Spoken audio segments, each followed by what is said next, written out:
malam hari ini saya akan tunjukkan kepada Anda apa kunci sukses itu. Kunci sukses di bisnis ini adalah sebenarnya bagaimana kita membentuk kebiasaan untuk sukses. Sukses adalah sebuah kebiasaan. Sayangnya, gagal adalah juga sebuah kebiasaan. Nah, Bapak dan Bu, apakah kita sudah membentuk kebiasaan yang akan mengantarkan kita untuk menuju kesuksesan, atau justru kebiasaan yang kita kerjakan sehari-hari itu mengantarkan kita ke jurang kegagalan? Nah, ini Bapak dan Bu, masalahnya kebiasaan buruk itu mudah sekali dibentuk, tapi dia akan susah untuk diajak hidup. Benar nggak Bapak dan Bu? Kebiasaan yang buruk itu mudah sekali terbentuk, mungkin tanpa Anda sadari, Anda sudah bentuk kebiasaan buruk itu. Memang mudah, tapi nanti ujung-ujungnya Bapak dan Bu, penderitaan, susah diajak hidup. Sebaliknya, kebiasaan baik memang susah dibentuk, tapi enak diajak hidup. Bentuk kebiasaan baik, susah atau susah Bapak dan Bu? Sulit apa sulit? Nah, kalau membentuk kebiasaan baik itu mudah, semua orang sudah sukses Bapak dan Bu. Masalahnya itu tidak mudah. Tapi ingat, tidak mudah kalau dibentuk terus dengan sengaja, itu akan enak diajak hidup nantinya. Kita akan nikmati panjang dan lama. Ya, ini pertama Bapak dan Bu, kita harus bentuk kebiasaan kita yang kita inginkan.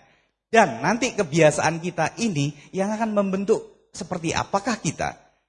Jadi, first we make our habit, then our habit will make us.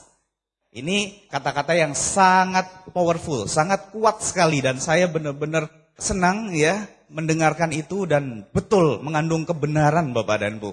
Nah, masalahnya Bapak dan Bu, kendala dalam membentuk kebiasaan yang baik itu apa? Ya, mungkin kebiasaan kita yang lama itu tidak mendukung kita untuk sukses, dan kita tahu itu, kita mau membentuknya sesuatu yang baru yang mengantarkan kita untuk menuju sukses. Nah, ini Bapak dan Bu, kendala-kendalanya tidak nyaman. Membentuk kebiasaan yang baik, kebiasaan yang baru itu nggak nyaman. Nah, Bapak dan Bu, contohnya seperti ini. Saya lihat tadi ada yang duduk dengan naikkan satu kaki di atas kaki yang lain.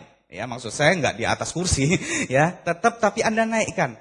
Bapak dan Bu, secara tidak sadari, Anda terbiasa untuk naikkan mungkin kaki yang kiri di atas, dan Anda coba sekarang dengan sengaja rubah, naikkan kaki yang kanan di atas. Rasa ganjel nggak Bapak dan Bu? Ada yang aneh nggak? Ada yang aneh. Anda bersedekap gini ya, rubah, rasanya kok aneh sekali. Nah, kalau Anda coba rubah, itu nggak nyaman Bapak dan Bu. Nggak nyaman, ada yang ganjel gitu. Ini hanya sesuatu hal yang kecil. Sesuatu hal yang kecil, yang kita mau rubah itu pun gak nyaman. Apalagi sesuatu yang besar. Misalnya, kita terbiasa bangun siang. Bangunnya itu jam 9. Terus kita mau rubah, saya harus berubah. Bangun jam 6 pagi. Begitu Anda bertekad di awal, wah kayaknya mudah. Waktu Anda masih sadar. Biasanya, 1-2 hari bisa. Setelah itu, godaannya terlalu panjang. Aduh, bantal kok enak sekali ya. Ya. Dingin, hujan lagi. Akhirnya terbentuk lagi, balik lagi ke kebiasaan yang lama. Tidak nyaman, itu penyebabnya. Perlu komitmen Bapak dan Bu ya. Kalau Anda mau bentuk kebiasaan baru, ingatkan terus diri Anda. Ini ingatkan terus dan bentuk secara terus menerus. Itu akan terjadi kebiasaan yang baru. Yang ketiga, perlu waktu dan konsistensi. Perlu waktu, tidak hanya terjadi segitu saja. Anda tutup mata buka langsung kebiasaan baru, tidak seperti itu sayangnya. Dan perlu konsisten, dilakukan terus menerus. Dikatakan membentuk kebiasaan baru perlu 3 bulan Bapak dan Bu. 3 bulan baru tercipta itu sebagai sebuah kebiasaan baru yang Anda lakukan dengan nyaman.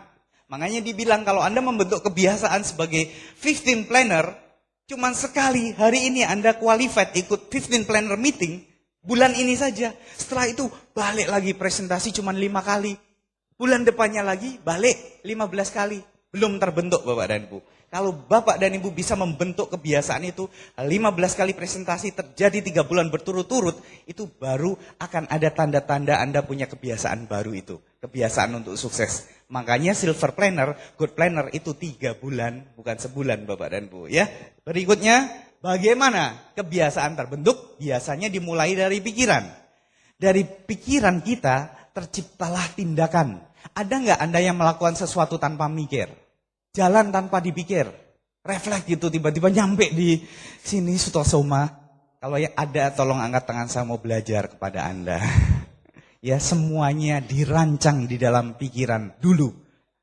Pembicara yang terkenal James Gui mengatakan, everything is created twice, katanya. Semua itu tercipta 2 kali. Yang pertama, in our mind, di pikiran kita. Yang kedua, itu di kenyataan, in reality, katanya. Benar Bapak dan Bu, apapun yang kita ingin lakukan terbentuk dari pikiran, baru jadi. Kita mau bangun rumah, dipikir dulu, baru jadi rumah. Enggak tiba-tiba dibangun tanpa rancangan, tanpa dipikirkan dulu, kaget nanti.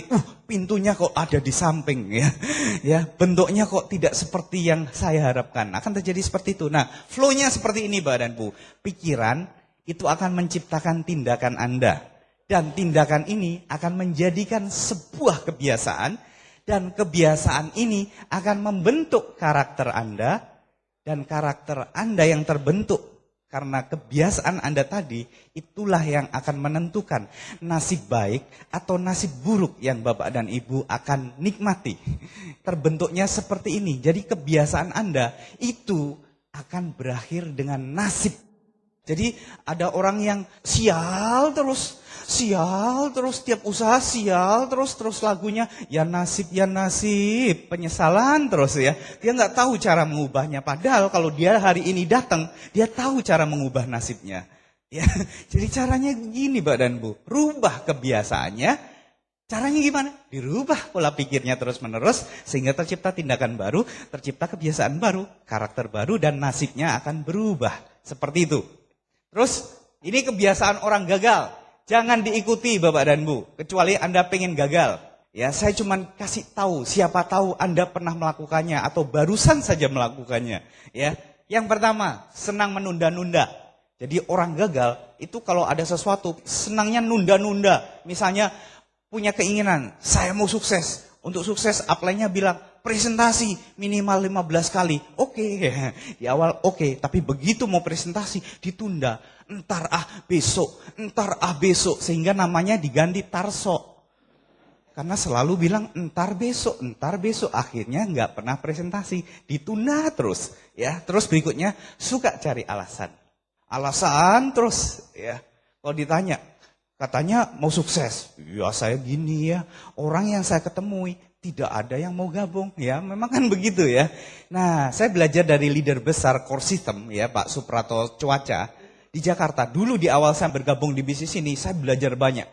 Karena saya dulu juga suka cari alasan Bapak dan Ibu. Cari alasan untuk tidak sukses. Dan beliau mengatakan gini, orang gagal selalu kelebihan satu alasan. Orang sukses selalu kelebihan satu solusi. Jadi beda sekali. Kalau orang untuk situasi yang sama, orang gagal, dia yang dicari alasan dulu. Misalnya ada pertemuan 15 planner seperti ini. Orang yang gagal, dia akan cari. Kalau nggak ketemu alasan, alasannya dibuat-buat. Misalnya ada anjing nyebrang. Ya, segala macam yang nggak masuk akal gitu. Tapi kalau orang sukses, walaupun sulit seperti apapun, dia akan ketemu solusinya. Dia fokus pada solusi. Kelebihan satu cara, kelebihan satu solusi. Dan ada leader besar yang lain mengatakan gini, kalau kita mau sukses, lupakan alasan. Kalau kita selalu beralasan, lupakan sukses. Nah itu aja kuncinya Mbak dan Bu. Jadi kalau Anda ketemu orang selalu cari-cari alasan, berarti dia sudah melupakan sukses. Tapi kalau orang selalu cari solusi, berarti dia akan sukses. Karena dia tidak mengingat-ingat alasan lagi. Dia udah lupa apa itu alasan. Ya. Nah berikutnya selalu menyalahkan orang lain, menyalahkan keadaan. Orang tua saya sih tidak menyekolahkan saya, tidak mendidik saya untuk punya titel. Makanya saya jauh dari keberhasilan. Atau kondisinya, saya sih lahir di desa, coba saya lahir di kota, mungkin ceritanya bisa berbeda. Nah gitu Mbak dan Bu, menyalahkan dirinya sendiri, menyalahkan orang lain dan menyalahkan keadaan. Ya, selanjutnya selalu mencari pembenaran. Kalau terjadi sesuatu hal dan tidak sesuai dengan harapannya, bukan dia yang salah. Dia tetap benar. Misalnya dia mau presentasi dan orang yang gak gabung, dia seharusnya belajar dan memperbaiki untuk presentasi berikutnya. tapi dia akan mencari pembenaran. Ya, saya sudah presentasi, sudah benar. Orangnya aja yang negatif. Selalu cari pembenaran. Pokoknya segala sesuatunya, dia yang benar, orang lain yang salah. Gitu. Nah, Bapak dan Ibu, hindarkan kebiasaan orang gagal. Kecuali Anda mau gagal, akrabi kebiasaan orang gagal ini. Ya, oke. Pak dan Bu, saya dulu belajar. Di awal saya juga nggak ngerti apa-apa. Saya sama Pak Aryawan dan leader-leader yang lain, di awal kami juga buta. Terhadap bisnis ini kami nggak ngerti apa-apa. Tapi kami belajar. Saya pengen tahu apa rahasia suksesnya. Dan saya ketemu Bapak dan Bu, ternyata untuk sukses di bisnis ini kita harus menjadikan diri kita seorang core person. Orang inti yang tepat untuk bisnis ini. Ya. Banyak orang dia selalu bertanya, kenapa sih saya kok nggak berhasil? Jawabannya ini Bapak dan Bu, mungkin dia belum menjadikan dirinya seorang core person. Jadi core person ini bukan checklist. Mungkin upline Anda, sponsor Anda memberikan satu kertas yang tulisannya core person checklist. Bukan itu Bapak dan Bu. Tapi core person, ingat, Anda lakukan. Ya, jadi bukan core personnya. Anda sudah punya buku? Sudah. Sudah dengerin kaset? Sudah. Sudah presentasi 15 kali? Sudah. Ya setelah itu? Sudah. Sudah selesai. Bukan itu Bapak dan Bu. Ternyata yang jauh lebih penting adalah melakukan kebiasaan core person. Ingat tadi hukumnya, belajar, lakukan, dan duplikasikan. Itu Bapak dan Bu. Selalu begitu. Kalau Anda sudah menjadi core person, lakukan kebiasaannya, dan nantinya Anda duplikasikan, Anda bina, Anda bantu rekan-rekan Anda yang baru bergabung untuk melakukan hal yang sama. Kebiasaan yang sama. Nah, kebiasaan-kebiasaannya sebenarnya Bapak dan Bu sangat sederhana. Saya dulu juga heran, kok ada bisnis yang punya potensi besar seperti ini yang dilakukan kok hal-hal yang sederhana. Saya dulu sudah mempersiapkan Bapak dan Bu. Saya tahu bisnis ini luar biasa. Ya, 1-2 tahun Anda peringkat bintang 8, potensi penghasilan Anda 40 juta. Dan Anda kalau terus kerjakan bisnis ini, Anda diberikan mobil mewah yang harganya itu berkisar 500 sampai 600 juta. Ini bisnis besar, saya tahu. Dan saya sudah mempersiapkan diri saya. Pasti kiat-kiatnya, strateginya hebat. Saya sudah mempersiapkan. Pasti bukunya tebel-tebel nih. Saya sudah mempersiapkan. Akan saya pelajari. Ternyata Bapak dan Bu, saya terkaget-kaget. Untuk sukses di bisnis ini ternyata sangat sederhana sekali. Jadikan diri core person dan lakukan kebiasaannya. Sederhana, kadang nggak susah dimengerti. Saya kasih Anda sebuah cerita. Kenapa kok kebiasaan bisa bikin orang sukses? Ada seorang pemuda. Pemuda ini dia kagum sekali karena di desanya ada seorang ahli permata. Ahli permata ini dia itu bisa mengenali batu-batu permata yang mahal. Jadi kalau ada orang ya dari kota lain itu beli permata dan dia nggak tahu ini batu permata yang asli atau enggak, nilainya berapa, mereka selalu datang ke ahli permata ini. Dan dia bisa membantu orang-orang itu untuk menentukan berapa nilai permata itu. Sehingga dia menjadi begitu terkenal. Nah, si pemuda ini pengen sekali belajar, dia datang ke ahli permata ini dan menyatakan niatnya.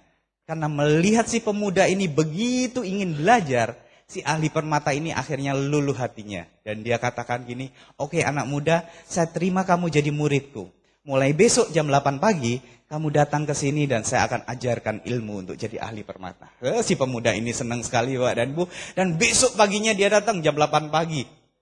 Dan dia udah siap, wah ini pasti pelajarannya maha dahsyat. Dia ahli permata terkenal. Ya, dia udah siap-siap. Wah, saya akan diajari luar biasa. Ternyata hari itu Bapak dan Bu, ahli permata ini datang dan dalam satu kantong ada 3 permata dan dituang di meja. Dan si pemuda ini cuma disuruh megang-megang ketiga batu permata itu. Disuruh gitu aja megang terus sampai jam 4 sore. Dan setelah itu dia disuruh pulang. Besok balik lagi ya. Udah selesai pelajaran. Oh iya, hari pertama nggak apa-apa. Akhirnya pemuda ini datang besoknya. Dan besoknya lagi si ahli permata itu naruh 3 batu permata yang lain. Dan si pemuda ini disuruh pegang-pegang terus sampai jam 4 sore. Ya. Dan Bapak dan Ibu ternyata itu disuruh lakukan selama 5 bulan berturut-turut. Tiap pagi datang jam 8 pulang jam 4 cuman pegang-pegang batu-batu permata itu ya. Akhirnya si pemuda ini merasa, kok saya mau jadi ahli permata, cuman disuruh pegang-pegang gini, kalau cuman pegang-pegang gini nggak usah belajar dari dia lah. Ya.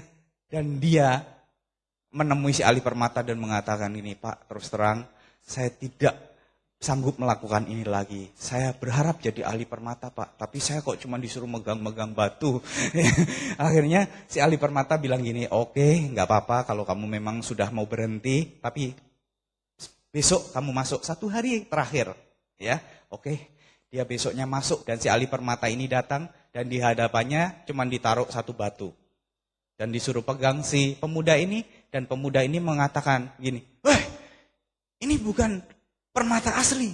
Terus si ahli permata nanya, dari mana kamu tahu? Ya saya bisa merasakannya. Terus si ahli permata bilang, kamu sudah lulus jadi ahli permata. Dia bilang gitu.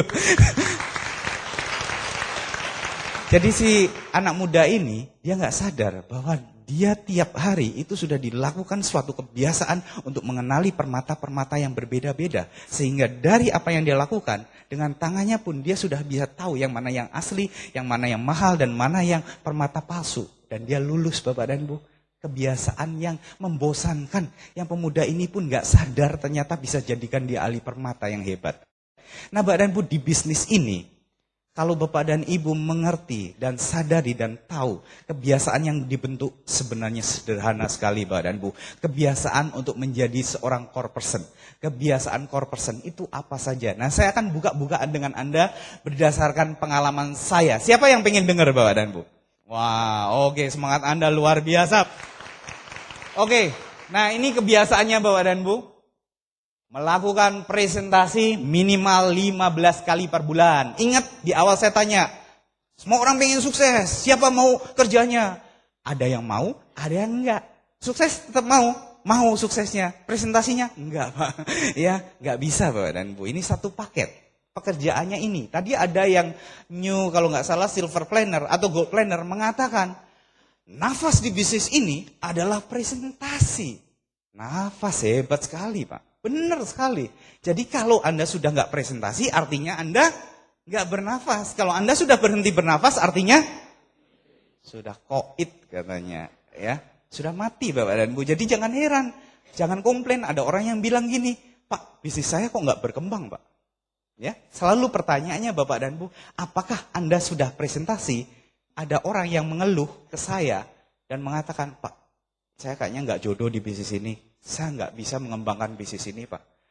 Di pertanyaan saya yang diajarkan oleh Pak Edo, kalau ada orang yang mengatakan bisnisnya nggak jalan, satu jawabannya Bapak dan Bu, pasti presentasinya tidak ada. Presentasinya kecil, frekuensinya itu saja. Ya, nah kalau Bapak dan Ibu mau sukses di bisnis ini, Anda yang harus melakukan dulu 15 kali presentasi per bulan. Ingat loh Bapak dan Bu, Anda yang melakukan 15 kali presentasi per bulan, baik one on one atau home meeting. Anda lakukan, ini minimal Bapak dan Bu, ini bagi orang yang mau mengembangkan bisnisnya, minimal presentasi 15 kali. Kalau Anda presentasinya cuma 8 kali, boleh, tapi itu kategori hanya untuk yang mau bertahan di bisnis ini. Ya, kalau 8 kali per bulan, itu cuma cukup membuat Anda bertahan. Tapi kalau presentasinya kurang dari 8 kali, artinya susah nafas. Ya, kalau presentasinya sebulan, oke. Ada yang presentasi cuma sebulan 2 kali. Aduh Bapak dan Bu, itu katanya tinggal tunggu tanggal matinya saja. Ya, gitu. Ya, kalau Anda mau sukses, Anda mau bisnis Anda berkembang, minimal 15 kali presentasi. Kalau Anda mau mempercepat kesuksesan Anda, presentasilah 30 kali per bulan. Hukumnya cuman itu Bapak dan ini adalah vital sign. Vital sign salah satunya adalah menjadi 15 planner.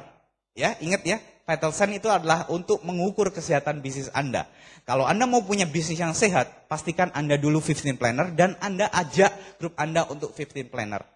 Ya, vital sign Bapak dan Bu, karena dari presentasi akan ada new app, akan ada anggota baru yang bergabung.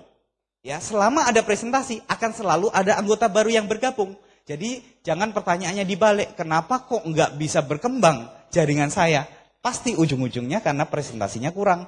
Makanya tidak berkembang. Selama presentasinya banyak, pasti hukum Pareto terjadi Bapak dan Bu. Ya, kalau Anda melakukan presentasi dengan benar, nggak mungkin grup Anda nggak jalan. Nggak mungkin grup Anda macet. Kecuali Anda sendiri yang memacetkan diri Anda. Nah, kenapa sih kok orang awal itu nggak mau melakukan 15 kali presentasi? Bapak dan Bu, saya juga merasakannya. Momok. Ya, momok itu bahasa Balinya apa gitu? Apa Pak Ari? Trauma. Ya, biasanya orang di awal kan presentasinya takut-takut. Ya, bagi Anda di awal yang mau menjalankan bisnis ini, jangan selalu tergantung sama upline. Saya masih melihat ada leader yang peringkatnya cukup tinggi sebenarnya. Ada bintang 5, ada bintang 6. Tapi dia belum pede. Kenapa? Karena dari awal, tiap kali dia presentasi selalu minta bantuan upline-nya. Sampai dia dewasa, selalu nggak nyaman kalau upline-nya nggak mendampingi. Sebenarnya ini akan menghambat perkembangan bisnis Anda Pak dan Bu. Saya dulu diajarkan gini, Pak, nggak masalah presentasi Anda jelek Pak. Presentasi Anda yang pertama selalu memang hancur-hancuran. Pak Edo pun ya presentasi pertama kali istrinya kan latihannya dengan istrinya ya. Kalau Anda dengar ceritanya, latihan presentasi. Anda bayangkan Good Lion juga perlu latihan presentasi loh Bapak dan Bu. Good Lion juga gemetaran dulunya presentasi depan istrinya. Baru sebentar istrinya bilang, Bu Ari bilang, sudah ya, nggak tahan lagi saya mendengar, nggak karu-karuan Bapak dan Bu. Tapi ingat, kalau Anda kejadian 1 itu pasti hancur, 2 pasti juga hancur, dan Anda jadikan patokan bahwa Anda tidak akan bisa melakukan presentasi yang bagus, Anda melakukan kesalahan dasar yang sangat besar Bapak dan Bu. Karena presentasi setiap orang pertama kedua biasanya memang jelek. Sampai 15 kali itu juga masih jelek lah ya. Nah, pertanyaannya Bapak dan Bu, kira-kira kalau Anda melakukan presentasi Anda yang pertama dengan presentasi Anda yang ke-15, kira-kira bagus yang mana? Kalau Anda melakukan presentasi yang ke-15 dengan presentasi Anda yang ke-50, bagus mana? 50. Kalau Anda nggak pernah cuma melakukan presentasi 5 kali terus berhenti, pernah bagus nggak? Nggak pernah bagus. Itu penyebabnya karena Anda trauma dengan presentasi, karena kebetulan presentasi Anda masih jelek dan Anda ditolak. Terus Anda jadikan itu acuan, saya memang nggak bakat presentasi. Aduh, saya jauh dari kesuksesan karena saya nggak bisa presentasi. Pak dan Bu, makanya Anda lakukan sendiri secepat mungkin mandiri. Jangan tergantung dengan upline. Saya diajarkan gini Bapak dan Bu, Pak, pokoknya kalau ada orang yang baru bergabung, pertama, kedua didampingi. Setelah itu dia melakukan presentasi setengah pun nggak apa-apa. Dan tiap kali presentasi ada nggak upline Anda yang langsung protes begitu ada presentasi, kamu ini presentasi jelek amat sih. Ada nggak yang gitu? Sejelek apapun dulu Bapak dan Bu saya presentasi, Pak Hartono, Pak Ari sama saya presentasi hancur-hancuran juga. Ya, Pak Ari kalau presentasi itu basah kuyup Bapak dan Bu, bajunya bisa diperes ya. Kita seperti itu hancur. Sekarang bolehlah terima reward ya. Tapi dulu awalnya ya hancur. Sama, saya juga gitu Pak dan Bu. Tapi Pak Hartono, begitu lihat presentasi kita nggak karu-karuan, ada yang salah saya tahu. Dia tetap bilang, bagus Pak, bagus Pak. Gitu Pak dan Bu. Jadi kita, wah bagus loh ternyata. Saya pikir jelek Pak. Bagus Pak ya? Iya bagus Pak. Aduh, jadi kepercayaan diri kita naik Bapak dan Bu. Penting sekali untuk Anda lakukan. Dan anggota baru, secepatnya, dalam 2 minggu, Anda harus bisa presentasi sendiri dan harus bisa sponsori orang. Kalau tidak Bapak dan Bu, Anda kehilangan kepercayaan diri Anda. Makanya kalau Anda baru di sini, paksa diri Anda untuk segera melakukan presentasi. Jangan tergantung upline. Secepat mungkin Anda mandiri, Anda akan punya bisnis yang besar. Kalau Anda punya grup 20 orang dan tergantung 1 orang upline-nya, jadi kalau upline-nya sibuk, nggak terjadi presentasi sama sekali. Mati secara perlahan-lahan dan tidak nikmat Bapak dan Bu.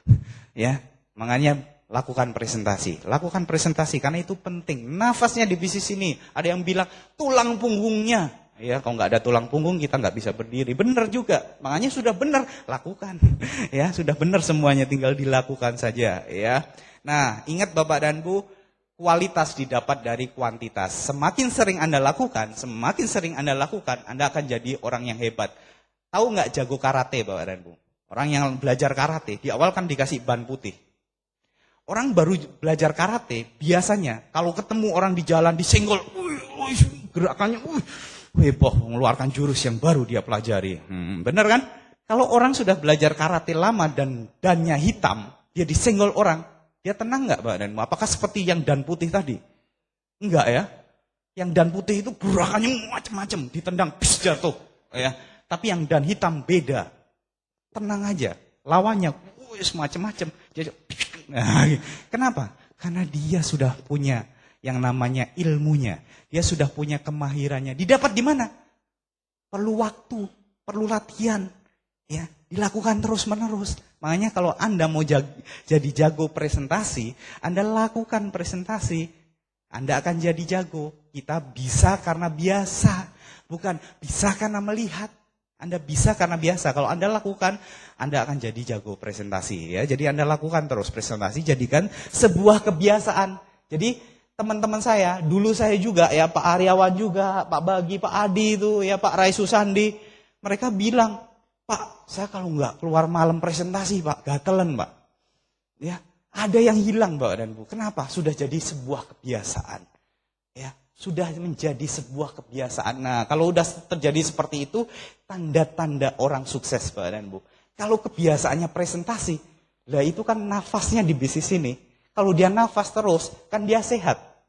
Miliki kebiasaan untuk melakukan presentasi 15 kali minimal. Terus berikutnya, memakai minimal 2 jenis produk Tiansi per bulan. Saya nggak tahu di ruangan ini, apakah Anda 100% user? Apakah Anda 100% pengguna produk? Apakah Anda berani kalau Anda mengajak grup Anda ke rumah Anda dan kebetulan dia kebelet ke kamar mandi, Anda izinkan dia ke sana? Atau Anda ingat, odol saya bukan odol Tiansi. Ya, nanti ketahuan saya bukan pengguna produk. Ya. Nah, Bapak dan Bu, sudahkah Anda melakukan dalam diri Anda? Dikatakan kita pemilik dari usaha ini. Kalau pemilik, logikanya kita pakai dong produknya. Nah, Bapak dan Bu, pengalaman saya senang sekali produk Tiansi. Saya nggak perlu nunggu sakit baru saya pakai produk Tiansi. Tapi saya tahu Bapak dan Bu, produk Tiansi ini untuk mencegah supaya kita punya tubuh yang sehat. Kalau Anda punya tubuh yang sehat, Anda bicara tentang produk-produk kesehatan, lebih yakin nggak Bapak dan Bu? Kalau Anda distributor Tiansi, diminta untuk home meeting, dan Anda bilang, tunggu dulu, saya masih batuk. Aduh, kayak gitu Bapak dan Bu. Gimana Anda akan punya grup besar? Ya, dikit-dikit uyeng-uyeng, ya, vertigonya kumat, kayak gitu, itu tanda-tanda nggak pemakai produk. Ya, mungkin dia cuma 10% pemakai produk. Padahal kita diminta untuk 100% pemakai produk. Ya, sudah nggak Anda pakai produk? Karena kalau Anda pakai produk, Anda sehat, Anda punya keyakinan Bapak dan Bu. Dan ini penting sekali. Ini penting sekali. Bayangkan kalau Anda memulai dari diri Anda jadikan kebiasaan. Selain Anda sehat, Anda punya keyakinan. Dan apa yang Anda lakukan itu diduplikasi oleh grup Anda. Makanya kalau Anda memakai produk, Anda bawa kemana-mana. Jangan kalau minum malah Anda di dalam rumah, minumnya ditutup gitu ya. Jangan-jangan Anda minum produk lain. Kalau Anda minum produk dan Anda jalan sama downline Anda, bawa dong produknya. Misalnya Anda lagi ngembangkan ini ke daerah lain. Anda makan siang, habis makan siang, keluarkan produknya dan minum di depan grup Anda. Dia tahu, wah sponsor saya, leader saya minum produk. Anda nggak usah ngomong, minum dong produk. Dia akan ngikuti Bapak dan Bu. Itu pengalaman saya. Tak usah dikatakan, ya apa yang Anda lakukan akan diduplikasi. Itu aja. Bayangkan kalau Anda punya jaringan, itu pemakai produk semuanya. Udah nggak usah macam-macam lah, odol aja. Semua pakai odol Tiansi. Anda punya jaringan suatu ketika mencapai 10.000 dan semuanya beli odol 50.000. Berapa nilainya? 500 juta ya? Dari odol saja, bayangkan itu Bapak dan Bu. Anda siap-siap jadi pemilik usaha yang besar. Makanya biasakan untuk mengkonsumsi produk minimal 2 per bulan. Untuk siapa? Ya untuk Anda dan perkembangan bisnis Anda. Berikutnya, melayani pelanggan. Ya, saya nggak tahu apakah Anda sudah menjadikan ini sebuah kebiasaan. Banyak yang mengatakan, Pak, kan kita diajarkan bukan jualan. Lah memang siapa yang ngajarin Anda jualan? Kan Anda tiap kali presentasi jawabannya kan ya, tidak, dan pelanggan. Benar nggak? Jadi jangan sia-sia presentasi Anda Bapak dan Bu. Kalau Anda presentasi dengan cara yang benar, ya orang biasanya sungkan dengan Anda, nggak enak dengan Anda. Paling jelek, dia akan coba produknya. Kecuali Anda presentasinya terlalu agresif, sehingga dia tidak nyaman dengan Anda, sehingga pintu hatinya tertutup, ya sudah, goodbye. Tapi kalau Anda baik, membangun hubungan dengan baik, dan Anda akan punya bisnis yang besar Bapak dan Ibu. Jadi, sudahkah Bapak dan Ibu Anda melayani pelanggan? Kalau Anda menjadikan ini kebiasaan, miliki 5 Bapak dan Ibu pelanggan. Caranya gimana? Saya sampai sekarang, bukan pelanggan ini artinya tiap bulan Anda belanjakan di stokis dan Anda antar-antar loh Bapak dan Ibu. Ada satu pelanggan saya Pak di negara. Ya, saya nganterin. Enggak, bukan itu loh maksudnya Bapak dan Ibu. Bukan Anda belikan, Anda antar ke tempatnya. Bukan. Anda tinggal hubungin dia, ingatkan dia. Komunikasi, kasih informasi terbaru. Itu akan mengingatkan dia. Oh iya, biasanya dia nanya-nanya. Ya, dia akan nanya-nanya. Orang di telepon itu seneng gak Bapak dan Bu? Orang yang gak enak, gak suka di telepon itu kalau orang nagih hutang. Tapi kalau orang telepon, nanyakan kabar, ya gimana kesehatan, gimana keluarga. Saya yakin kalau Anda kenal, dia seneng juga. Gitu diperhatikan. Nah kalau Anda lakukan itu, Anda akan menjaga pelanggan Anda. Ya, kemarin saya kan lagi bangun rumah Bapak dan Bu. Dan saya cari gorden. Ya, kita ke tempat penjual gorden. Dan sudah kita ketawa-ketawa bercanda milih-milih gorden. Udah terlibat obrolan. Ya kebetulan istri saya baru punya anak. Oh kasih selamat, senang. Aduh Pak, Anda beruntung sekali ya sudah punya 3 anak. Kami udah coba lama loh Pak. Ya sampai sekarang belum dikaruniai keturunan. Ya sudah, ya kan udah dibukakan pintu masuknya. Benar nggak Bapak dan Bu? Langsung saya ceritakan kesaksian teman-teman saya yang 6 tahun menikah nggak punya anak, berkat produk Tiansi bisa punya anak 2 sekarang kan gitu. Akhirnya dia mau nyoba produk. Awal yang baik dia belanja 750.000 Bapak dan Bu. Ya, calon pelanggan baru, benar nggak seperti itu? Ya, biasakan Bapak dan Bu, biasakan ngobrol aja. Kalau Anda baik, tentu Anda akan direspon dengan baik. Minimal 5 pelanggan dan Anda akan punya 250 PV ya, baik di plan A atau plan B. Kalau pelanggan Anda masing-masing misalnya Anda punya 5 dan belanja 1 kalsium 1 aja Bapak dan Bu. Ya, 5 kali 150 dibulatkan berapa? 750 ya. Nah, udah kan? Selesai. Lumayan Bapak dan Bu. Anda nggak usah bingung-bingung PS, tinggal Anda pakai 2 produk itu berapa? Plak, itu ditambahkan dan masuk kembali lagi sebagai omset Anda. Enak kan, semua mendatangkan uang kalau Anda lakukan kebiasaan yang benar. Terus berikutnya, nah membaca buku yang direkomendasikan minimal 15 menit per hari. Bapak dan Bu terus terang, saya ketemu banyak orang yang waktu dikasih tahu baca buku, mereka langsung mengatakan, Pak, saya itu paling gak suka baca buku. Kalau saya baca buku Pak, belum apa-apa langsung ngantuk Pak. Ya, bukan buta huruf Bapak dan Bu, tapi memang dia gak suka baca buku karena dia mungkin trauma dulu buku-buku pelajaran. Ya, nah tapi sayangnya Bapak dan Bu, tahu gak di bisnis ini, yang luar biasa menurut saya, ada mahasiswa, dia bisa sponsori orang yang dari segi usia lebih tua dari dia. Dari segi pekerjaan, mahasiswa belum pernah bekerja, tapi dia punya jaringan. Adalah direktur, ada manajer, ada orang-orang yang punya skala prioritas tinggi sekali. Tapi mahasiswa ini bisa mensponsori orang itu dan menjalin hubungan dengan baik. Kenapa? Karena dia baca buku Bapak dan Bu. Wawasannya nambah. Pengalamannya belajar dari pengalaman si pembuat buku, benar nggak? Orang yang nulis buku yang hebat, itu dibaca banyak orang. Ya, Anda tinggal pindahkan pemikirannya dia dalam pikiran kita. Ingat pikiran, tindakan, kebiasaan. Kebiasaan, karakter, dan nasib kita. Nah, penting Bapak dan Bu, baca buku. Baca buku. Kalau Anda mau punya bisnis yang besar, suka nggak suka baca buku. Dulu upline saya mengatakan, Pak nggak penting Pak. Suka nggak suka baca buku. Yang penting kalau mau sukses baca buku. Gitu Bapak dan Bu, udah koleris. ya. Mau sukses nggak Pak? Iya mau sukses, baca buku katanya gitu. Ya nah benar Bapak dan Bu, saya mendapatkan kebenaran dari sini. Anda bisa bayangkan, kita tidak semuanya punya level yang sama. Tidak punya pengalaman yang sama Bapak dan Bu. Dan kita perlu belajar dari buku-buku yang direkomendasikan. Jangan puas dengan gini. Kalau Anda misalnya seorang ibu rumah tangga dan Anda cocoknya berkumpul dengan ibu rumah tangga aja. Apa Anda mau habiskan seluruh ibu rumah tangga di seluruh Indonesia? Jaringan Bapak dan Ibu homogen. Cuma semua ibu rumah tangga. Ya, atau mahasiswa. Semuanya mahasiswa. Dia nggak pernah bisa mensponsori orang yang lebih senior. Kenapa? Karena pola pikirnya seorang mahasiswa. Gimana caranya supaya levelnya naik? Baca buku. Nah itu Bapak dan Bu. Di bisnis ini mungkin Anda hari ini baru punya jaringan 5 orang. Tapi suatu ketika Bapak dan Bu Anda akan punya jaringan 500 orang. Suatu ketika Anda punya jaringan 5.000 orang. Suatu ketika 50.000 orang. Pak Hartono aja kemarin 100.000 orang. Anda akan punya jaringan sebegitu banyak Bapak dan Bu. Kalau kita tidak punya wawasan, gimana kita bisa memimpin mereka? Makanya dibilang, leader is reader. Seorang pemimpin adalah seorang pembaca buku. Kalau Anda sadar itu Bapak dan Bu, Anda akan dorong diri Anda untuk baca buku. Jadikan ini kebiasaan, sehari Anda baca 15 menit sehari. Jadi setahun Anda akan baca 10-15 buku. Dikatakan orang hebat itu Anda kalahkan. Anda bisa 8 kali lebih hebat dari orang rata-rata yang membaca buku. Anda bisa bayangkan Bapak dan Bu, gara-gara baca buku yang direkomendasikan cuma 15 menit per hari. Itu yang Anda bisa dapatkan.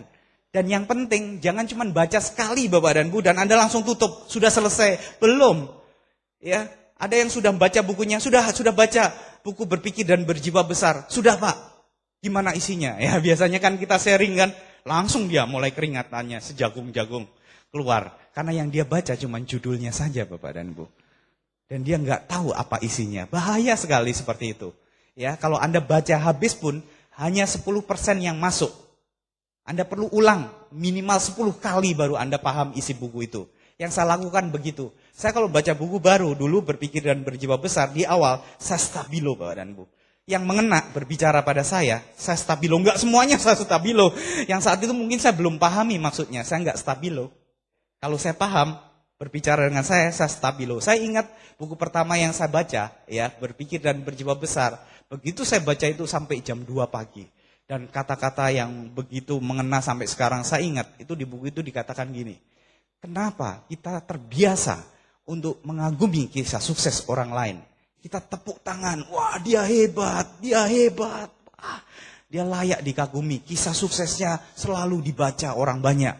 Di buku itu mengatakan Bapak dan Bu, dan saya stabilo besar-besar. Di buku itu mengatakan gini, kenapa kita tidak berpikir orang lain yang mengagumi kisah sukses kita? Kenapa kita nggak berpikir orang lain tepuk tangan buat kesuksesan kita? Pernah nggak Bapak dan Bu berpikir seperti itu? Nah, itu saya dapatkan dari buku yang saya baca waktu saya awal menjalankan bisnis ini. Luar biasa Bapak dan Bu, kalau Anda lakukan itu, kebiasaannya Anda akan siap-siap aja Anda akan punya bisnis yang besar Bapak dan Bu ya. Jadi jadikan kebiasaan, kalau Anda sudah bisa tidur sebelum baca buku, artinya Bapak dan Bu belum jadikan kebiasaan. Sudah jadi kebiasaan, kalau hari itu Bapak dan Bu belum baca buku 15 menit, nggak bisa tidur. Itu sudah jadi kebiasaan. Penting Bapak dan Bu, kebiasaan yang kecil yang kita lakukan, itu bisa memberikan hasil yang luar biasa besar nantinya. Ya.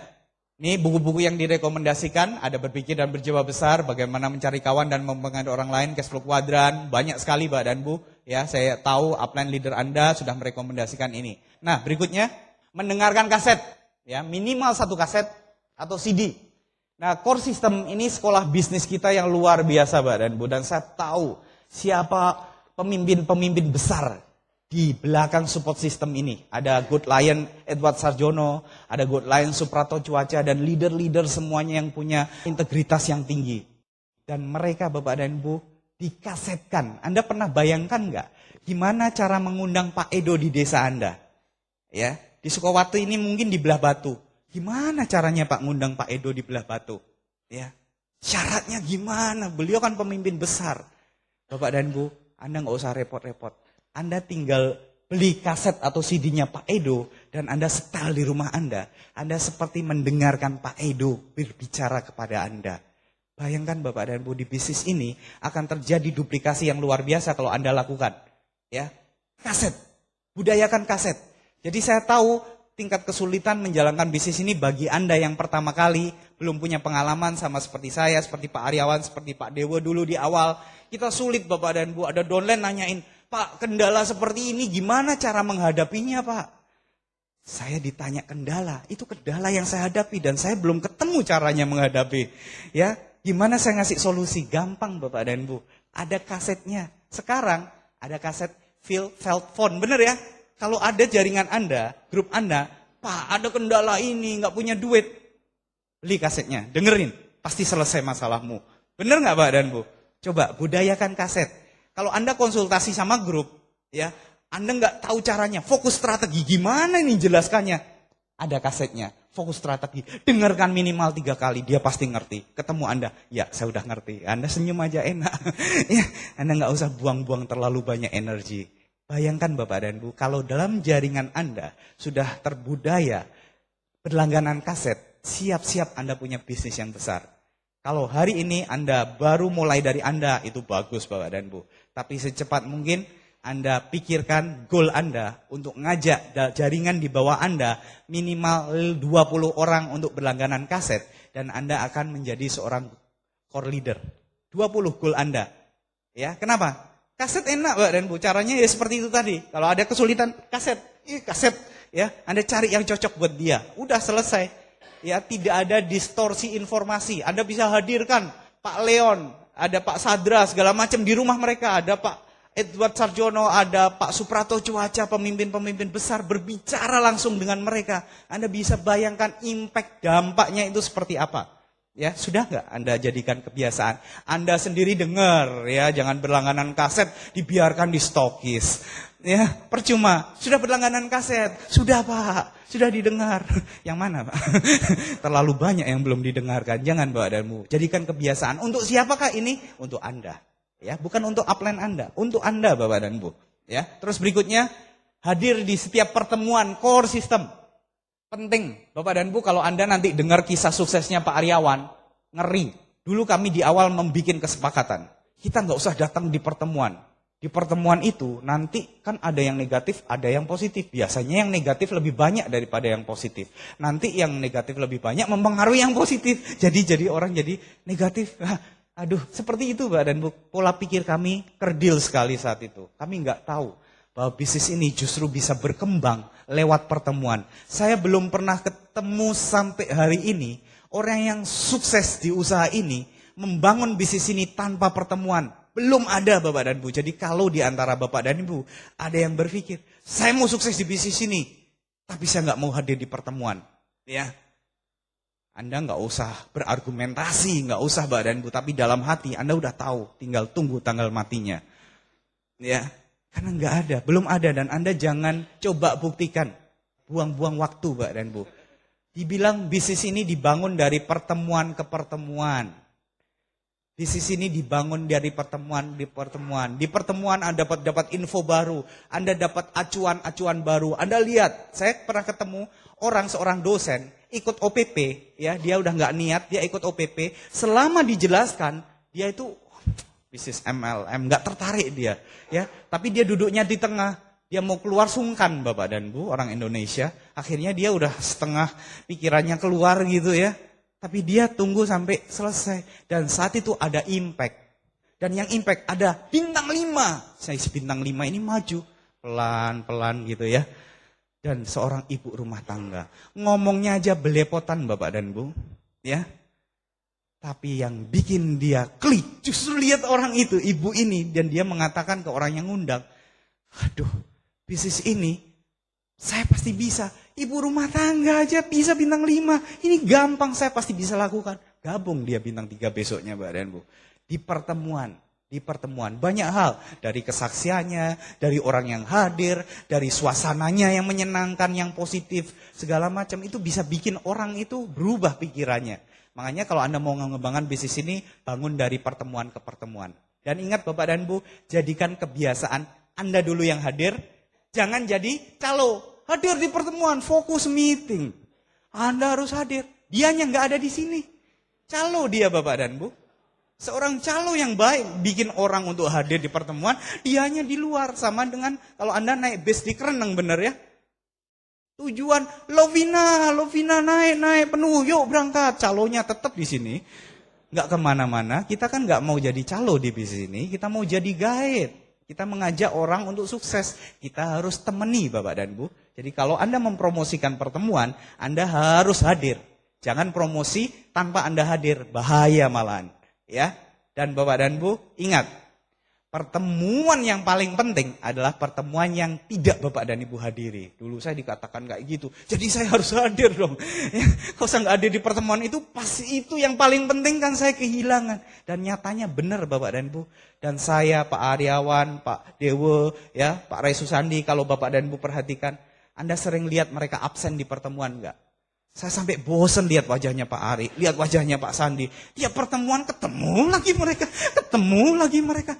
Mbok yo absen gitu Pak Ari, ya nggak usah datang tiap minggu. Datang terus Pak Ari.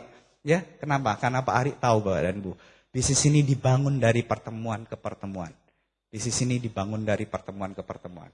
Ingat itu Pak dan Bu, kalau Anda pengen punya bisnis besar, pastikan Anda hadir di pertemuan.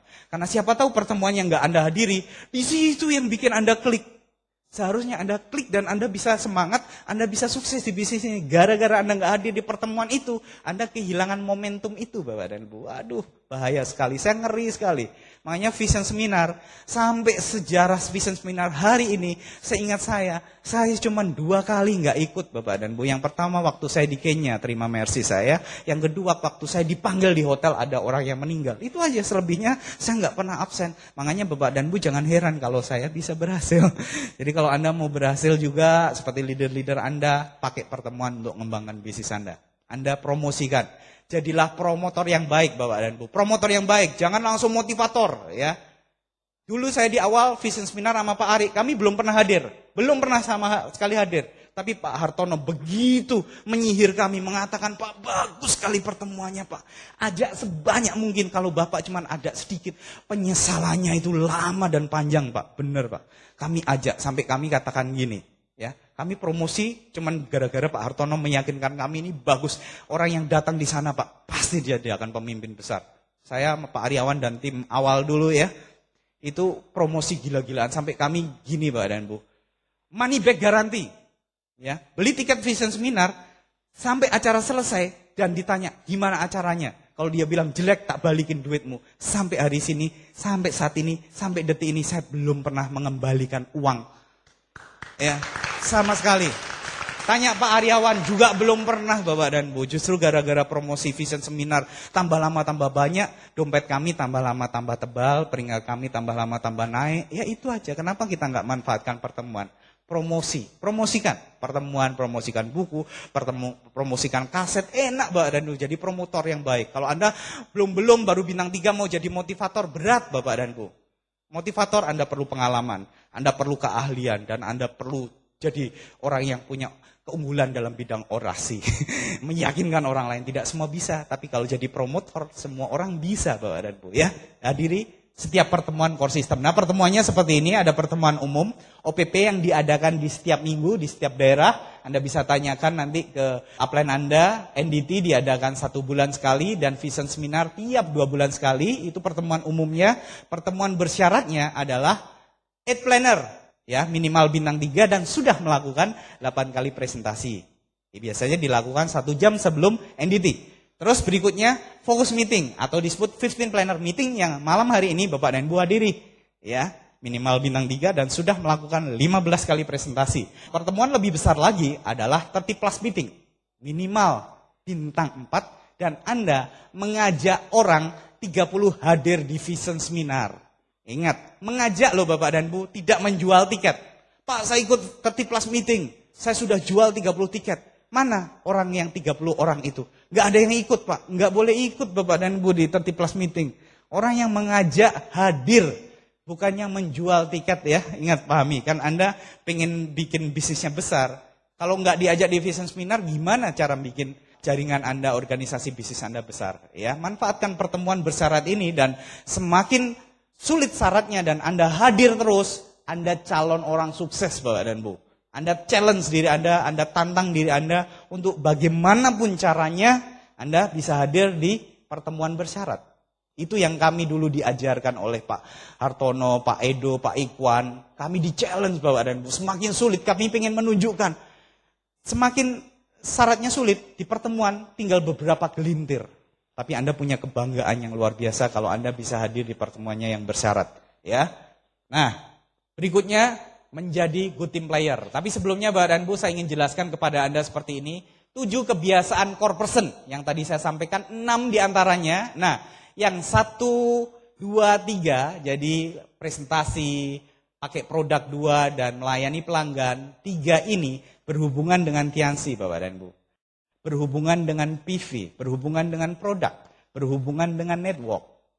Tapi nomor 4, berlangganan dan mendengarkan nepi, baca buku, hadir di setiap pertemuan, ini berhubungan dengan duplikasi, pengembangan sikap, pengembangan kepribadian, disiplin diri, membangun kepercayaan, menaikkan katup, mencetak distributor yang terdidik dan profesional. Ini adalah berhubungan dengan core system, support system kita. Ya, jadi yang Tiansi nggak ngurusi yang ini, Mbak, dan Bu, Anda mau baca buku atau enggak, yang penting omsetnya gede. Ya, tapi untuk omset gede, core system sekolah bisnis kita, ini 4 ini sangat dianjurkan. Buku kaset pertemuan, itu aja dari dulu. Ya, buku kaset pertemuan. Yang ke-7 kebiasaannya adalah menjadi pemain kelompok yang baik. Ya, nah Bapak dan Bu, di bisnis ini, kalau Anda seorang yang termotivasi, Pak, saya sangat termotivasi, Pak, saya pasti bisa sukses. Nah, Bapak dan Bu, kalau Anda bukan seorang pemain kelompok yang baik, itu bahaya, Bapak dan Bu, akan timbul kekacauan, chaotic katanya, keraguan-raguan, kebimbangan di dalam grup Anda. Ya, bahasa Inggrisnya motivated disorganized people. Jadi kumpulan orang-orang yang termotivasi tapi tidak terarah, bahaya Bapak dan Bu. Ya, nah Anda perlu jadi pemain kelompok yang baik. Ya, nah pemain kelompok yang baik itu adalah 1, menganggap ini bisnis Anda sendiri. Yang pertama, berapa banyak di antara Anda Bapak dan Bu kalau Anda presentasi, kalau Anda melakukan follow up, Anda hadir di pertemuan, dalam hati Anda mikir, saya sebenarnya hadir di pertemuan cuman karena saya sungkan sama upline saya. Ya. Saya presentasi karena diteleponin terus sama upline saya. Nah Bapak dan Bu, kalau Anda masih punya perasaan seperti itu, artinya Anda belum menganggap ini bisnis Anda sendiri. Karena golden rule-nya, ini bisnis saya sendiri. Jadi yang paling berkepentingan Bapak dan Ibu akan sukses atau tidak, itu adalah Anda. Bukan upline Anda, bukan sponsor Anda. Ya, jadi Anda bertanggung jawab atas bisnis Anda sendiri. Yang kedua Bapak dan Bu, kita menjadi tuan rumah di pertemuan. Pertemuan penting sekali Bapak dan Bu. Kalau Anda hadir di pertemuan, apakah Anda menganggap diri Anda tuan rumah atau Anda menganggap sebagai tamu? Kalau tuan rumah, dia sibuk. Kalau ada tamu, dia langsung mikir, wah kalau rumah saya kotor nggak enak. Kalau ada yang nggak beres, nanti saya gagal sebagai tuan rumah. Apakah Bapak dan Ibu setiap kali hadir di pertemuan punya perasaan seperti itu? Atau Bapak dan Ibu merasa sebagai tamu? Sebagai tamu datang di OPP, langsung ngomong gini, presenternya kurang bagus, MC-nya salah-salah, ya, masa sound systemnya kok grebet-grebet, gitu. Yang Anda pikirin masalah terus Bapak dan Bu. Kalau Bapak dan Ibu merasa menjadi tuan rumah Bapak dan Bu, kalau ada masalah itu masalah Anda juga. Anda akan terlibat, makanya supaya nggak ada masalah, Bapak dan Ibu hadir lebih awal. Apa yang bisa saya bantu? Dulu saya dengan Pak Aryawan diajari Bapak dan Bu. Kita ikut pertemuan grup lain. Kita nggak mau jadi tamu, kita datang paling awal, kita tawarkan gini. Dulu kan presentasi pakai spidol, ya, board marker. Kita tes, ya, dites ya, supaya jangan sampai pas pertemuan macet gitu loh, ya. Sudah nggak Bapak dan Bu lakukan hal yang sama? Diatur kursinya, atau kursinya yang satunya Anda tahu kakinya mau patah, Anda biarkan. Nanti di pertemuan jatuh satu jebrek, kacau pertemuannya. Nah, Anda juga yang rugi. Anda hari itu mungkin bawa undangan 2. Ya, Anda bawa undangan 5. Kalau suasananya kacau, Anda yang rugi. Jadi, sudah nggak Bapak dan Bu punya perasaan bahwa Anda jadi tuan rumah di pertemuan? Artinya Anda datang paling awal, pulang paling akhir setelah semuanya beres. Bukan dibalik, datang paling akhir, pulang paling cepat. Ya, bahaya Bapak dan Bu. Nah, yang ketiga adalah, nah terus terang Bapak dan Bu, saya nggak akan bahas ini karena edifikasi, konsultasi, no crosslining, ada kaset yang Bapak dan Bu layak dan wajib untuk dengarkan. Edifikasi tidak mudah untuk dimengerti. Saya dulu juga di awal sulit sekali untuk mengerti maksudnya apa sih edifikasi. Kita mengedifikasi orang yang saya tahu dia lebih muda dari saya. Saya tahu dia pengalamannya lebih sedikit dari saya. Ya, gimana kita memuji dia, mengedifikasi, sulit saya mengerti Bapak dan Bu. Kenapa kita mesti melakukan itu? Tapi Bapak dan Bu, saya bersyukur upline-upline saya mengajarkan bahwa edifikasi tidak untuk dimengerti, tapi untuk dilakukan. Lakukan dulu baru Anda akan mengerti. Benar Bapak dan Bu, saya lakukan aja walaupun saya nggak ngerti, tapi hasilnya ternyata luar biasa. Karena itu pihak ketiga yang diberikan kekuatan untuk memberikan kekuatan balik ke Anda. Anda lakukan aja. Jadi jangan coba mengerti ini. Lakukan dulu baru Anda akan mengerti. Ya. Terus yang kedua, konsultasi. Saya nggak tahu Bapak dan Bu di ruangan ini, sudahkah Anda mulai melakukan konsultasi? Kalau Anda baru bergabung 1 minggu ya Anda belum bisa melakukan konsultasi. Tapi kalau Anda sudah gabung 1 bulan minimal dan grup Anda berkembang, Anda bisa konsultasi. Tapi kalau baru Anda sendiri nggak perlu konsultasi Bapak dan Bu. Ya, konsultasi untuk pengembangan bisnis Anda. Kalau Anda mulai mengembangkan bisnis, Anda konsultasi. Jadi konsultasi ini bukan untuk membangkitkan orang-orang yang mau mati. Untuk mengaktifkan orang-orang yang pasif, nggak perlu konsultasi Bapak dan Bu.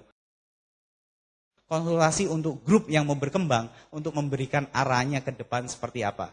Nah, sudahkah Bapak dan Bu menganggap konsultasi ini penting? Ya, karena banyak yang tidak menganggap ini penting. Konsultasi kalau nggak penting nggak disarankan Bapak dan Bu. Dan disarankan 1 kali 4 bulan konsultasi formal. Kalau konsultasi nggak formal, tiap saat Anda bisa lakukan. Formal, bawa gambar grup Anda tahu current Anda terakhir berapa. Kalau Anda sudah punya business monitoring sheet, Anda bawa. Ya, Anda bawa data-datanya. Penting supaya tahu dari sini arahnya ke sana. Yang masalah kalau Anda datang konsultasi dengan upline Anda, sudah set waktu, dan Anda duduk ditanya, gimana bisnismu bulan lalu, 3 bulan terakhir, dan Anda nggak tahu. Itu kan sama dengan orang kesasar di jalan, dan Anda ditelepon dan bilang, saya lagi nyasar nih, saya nggak tahu.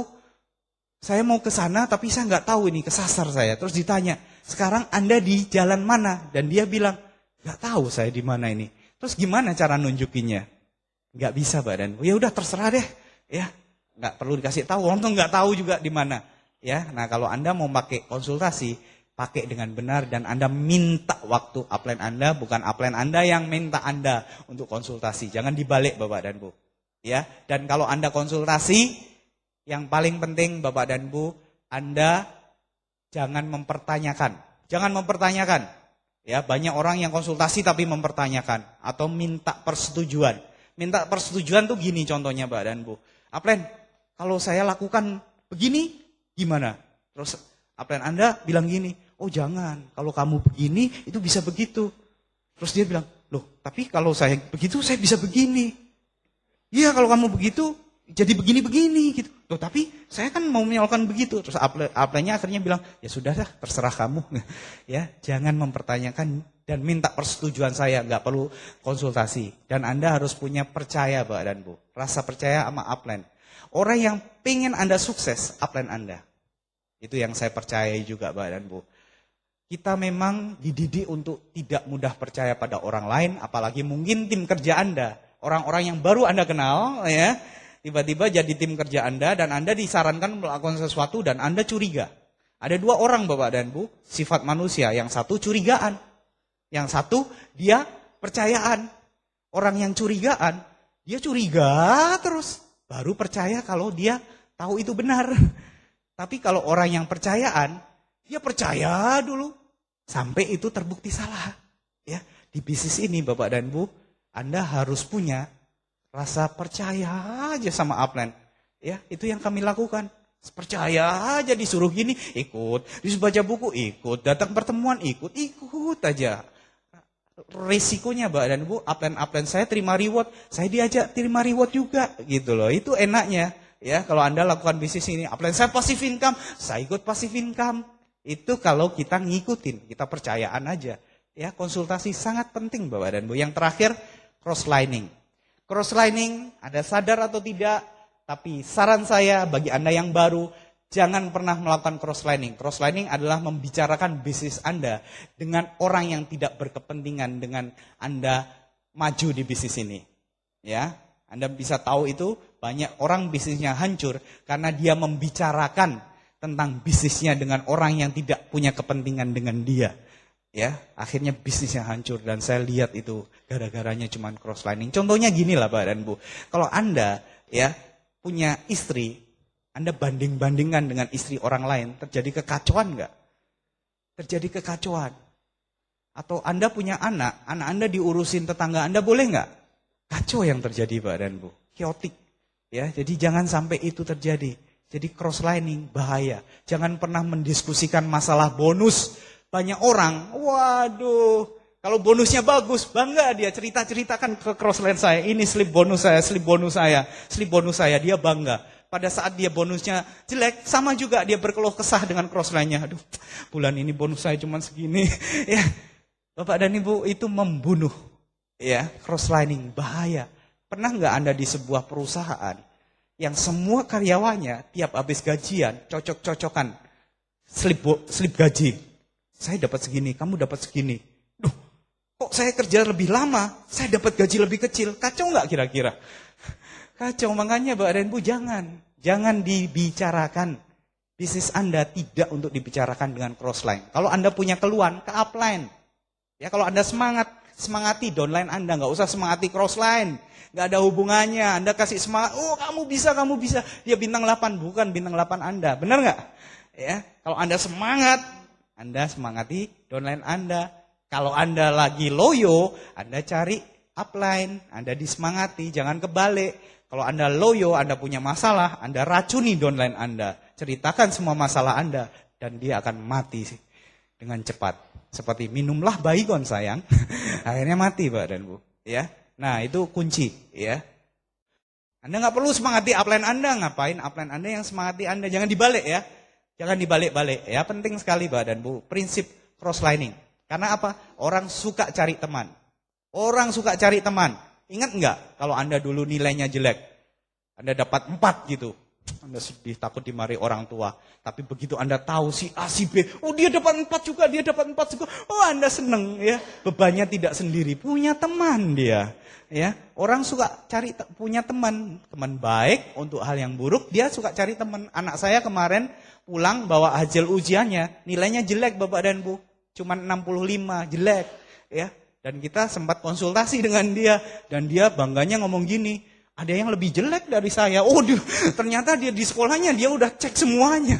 Ya, ini kan prinsip crosslining. Jadi dia pun sudah jaga-jaga itu. Dia cari yang lebih jelek dari dia supaya dia bisa katakan ke saya dan istri saya, ternyata ada yang lebih jelek loh. Kita enggak lebih jelek. Itu bahaya Bapak dan Bu, bahaya. Kita lihat yang ke atas. Kita lihat ke atas supaya kita naik terus. Jangan lihat yang jelek-jelek. Prinsipnya no crosslining. Pegang teguh Bapak dan Bu, karena ini sangat penting ya.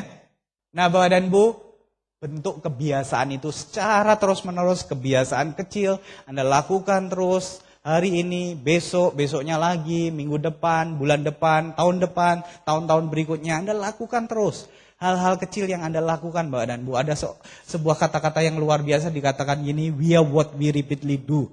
Excellence is not an act, but a habit. Kita adalah apa yang kita lakukan berulang-ulang. Kesempurnaan bukanlah sebuah tindakan, tapi suatu kebiasaan. Nah, Anda tahu ini adalah pebasket legendaris dari Boston Celtics di Amerika sana. Dia membentuk kebiasaan sukses. Larry Bird, pebasket terkenal, bayarannya mahal Bapak dan Bu, dan dia ini jago kalau masukkan bola, dapat 3 point, lemparan jarak jauh, bolanya masuk ke keranjang. Jarak dekat dia bisa. Pokoknya tembakannya jitu. Banyak masuk keranjangnya dibandingkan nggak masuk keranjangnya. Karena dia terlatih Bapak dan Bu. Dia terlatih selama bertahun-tahun. Sehingga tercipta dan dia sudah dengan posisi apapun juga. Dia akan bisa memasukkan bola. Walaupun lawan-lawannya itu menghalangi. Dia tetap bisa masukkan bola. Ini si Larry Bird. Apa yang terjadi Bapak dan Bu? Di masa jaya-jayanya ada sebuah perusahaan soft drink, minuman ringan, mengkontrak dia untuk main dalam sebuah iklan, dan dia cuma diminta gini, Anda tetap pakai bola basket, tapi coba lempar dan bikin bola ini meleset dari keranjang, itu yang mau di-shoot. Bukan bola yang masuk, tapi malah mau di-shoot waktu si Larry Bird lempar bola basket ke keranjang dan itu meleset. Itu aja yang mau, angle yang mau di-shoot. Apa yang terjadi Bapak dan Bu, si Larry Bird, dia berusaha lempar untuk bisa luput dari keranjangnya sampai 9 kali, padahal niatnya itu enggak dimasukkan, bola itu tetap masuk ke keranjangnya. Ya, baru lemparan ke-10 itu benar-benar meleset Bapak dan Bu. Kalau sudah jadi kebiasaan, susah gagal Bapak dan Ibu. Diniatin gagal pun sulit. Ini karena kebiasaan yang dibentuk. Nah Bapak dan Ibu, maukah Bapak dan Ibu membentuk kebiasaan untuk sukses? Ya, mungkin sulit untuk Bapak dan Ibu lakukan secara konsisten, tapi apa yang sulit ini akan menjadikan hidup Anda mudah nantinya Bapak dan Ibu. Kalau Anda memilih untuk sukses, lakukan kebiasaan-kebiasaan core person, kebiasaannya sederhana, Anda jangan lihat hasilnya di awal, Anda pokoknya lakukan terus, lakukan terus, lakukan terus, lakukan terus. 1, 2, 3 tahun Bapak dan Ibu, Anda lakukan kebiasaan core person, dan saya yakin Bapak dan Ibu, gak lama lagi Anda akan berada di puncak kesuksesan dan kita bisa menikmati kesuksesan ini. Ya, kalau kami bisa Bapak dan Ibu, Anda juga pasti bisa. Sekali lagi selamat melakukan kebiasaan orang sukses dan jadilah orang sukses.